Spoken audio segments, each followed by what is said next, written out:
आज भगवान श्री राम का अवतरण किस लिए हुआ, पहले तो ये कथा आपने जान ली। राक्षसों के वध के लिए, संतों के, गौओं के, आचार्य ब्राह्मणों के हित के लिए, समाज में धर्म और मर्यादा की स्थापना करने के लिए भगवान का अवतरण हुआ। एक कारण यह है। दूसरा कारण भगवान का यह है कि उनके ही पार्षद, उनके सेवक जय और विजय सनत कुमारों के श्राप से राक्षस बन गए, उनके उद्धार के लिए परमात्मा का आगमन हुआ। तीसरा कारण यह है कि कौशल्या और राजा दशरथ को मनु और शत्रुपा का ही अवतार मानते हैं। उनकी तपस्या से विष्णु के रूप में उन्हें पुत्र चाहिए, तो आज भगवान, एक कारण ये भी है। दूसरा, भगवान राजा प्रताप भानु ने रावण का अवतार लिया है, इसीलिए भी भगवान पधारे हैं। और आप सब जानते हैं, धरती पर जब जब बोझ बढ़ जाता है अपराध और पाप का, धरती असहमित हो जाती है, तब भगवान अपनी अर्धांगिनी को, अपनी पत्नी को पोषने के लिए, धरती उनकी पत्नी है, उनकी रक्षा के लिए समय समय पर युग युग में आते रहते हैं।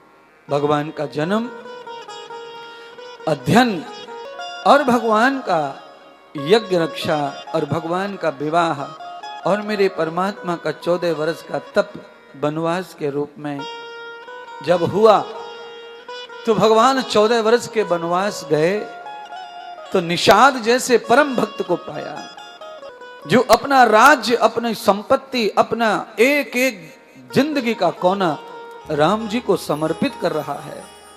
ऐसे भी भक्त हैं दुनिया में कि अपनी सारी जिंदगी हवाले कर दी गुरु के, पूरी जिंदगी कमाई, पूरी जिंदगी का श्वास सब गुरु के हवाले, सब भगवान के हवाले। ऐसे जो लोग रहते हैं वो निषाद जैसे रहते हैं, उनके अंदर कोई भी स्वाद नहीं, निषाद हैं। उन्हें केवल प्रभु चाहिए, दुनिया में अब कुछ नहीं चाहिए। सब देख लिया नजारा, दुनिया का मतलब का संसार है, ना इसका इतवार है। संभल संभल कर पैर रखो, ये फूल नहीं अंगार है। सब लोग अंगारों पे चल के सावधान हो गए हैं। सब चीज देखी आपने, ऐसा नहीं आपने कोई ठोकरें नहीं खाई हैं, धोखे नहीं खाए हैं अपनों से, परायों से। ऐसे नहीं आदमी सुधरता, ऐसे नहीं बदलता। ऐसे ही अपनी सारी कमाई को, पूंजी को किसी को कैसे दे देगा कोई?